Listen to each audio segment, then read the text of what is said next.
प्रधानमंत्री जी नमस्कार। मैं रचना नितेश। हालांकि नाम बताने की आवश्यकता नहीं है, क्योंकि नाम से ज्यादा महत्वपूर्ण है कि मैं उस छत्तीसगढ़ की एक महिला हूं, उस छत्तीसगढ़ की नारी हूं जिस छत्तीसगढ़ में रामनवमी के दिन एक 6 साल की मासूम के साथ दरिंदगी हुई है। शायद ये खबर आप तक पहुंची होगी, अगर नहीं पहुंची है तो मैं आपको बता देती हूँ। एक 6 साल की मासूम बच्ची के साथ जिस घर में वो कन्या भोज करने गई थी, उसी घर में उसके सगे चाचा ने उसके साथ दरिंदगी की।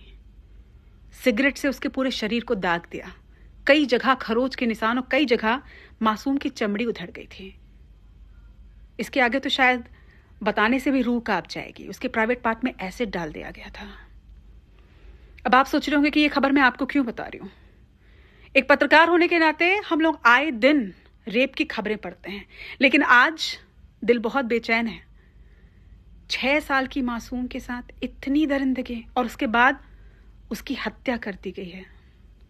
उसकी डेड बॉडी गाड़ी की डिक्की से मिली।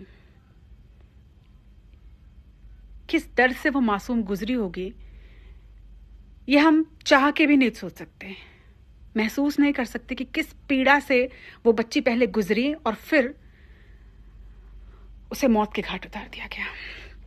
लेकिन आज आपको इस वीडियो के माध्यम से एक बात कहना चाहती हूं।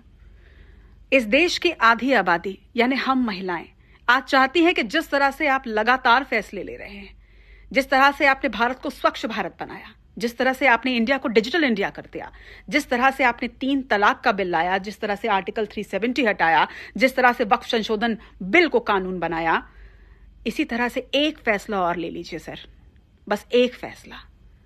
कानून है, दरिंदों के लिए कानून है, पॉक्सो एक्ट भी है, लेकिन एक कानून बना दीजिए इस भारत में, बलात्कारियों को सिर्फ और सिर्फ फांसी की सजा होगी। एक ऐसा कानून बना दीजिए कि भारत जहां पर हम भारत मां कहते हैं, भारत जहां पे कन्याओं को पूजा जाता है, उस भारत में किसी के दिमाग में, किसी के जहन में ये विचार भी मत आए कि वो किसी लड़की को, किसी नारी को, उसकी अस्मत को छू भी सकता है।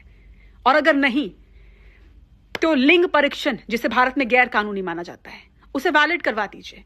कम से कम महिलाएं जब गर्भवती हो तो लिंग परीक्षण करवा लें, और अगर मालूम चले कि उनकी कोख में एक लड़की है, एक देवी है, तो उसे वही गिरा दें, क्योंकि जन्म लेने के बाद उसकी सुरक्षा की इस भारत में शायद कोई गारंटी नहीं है।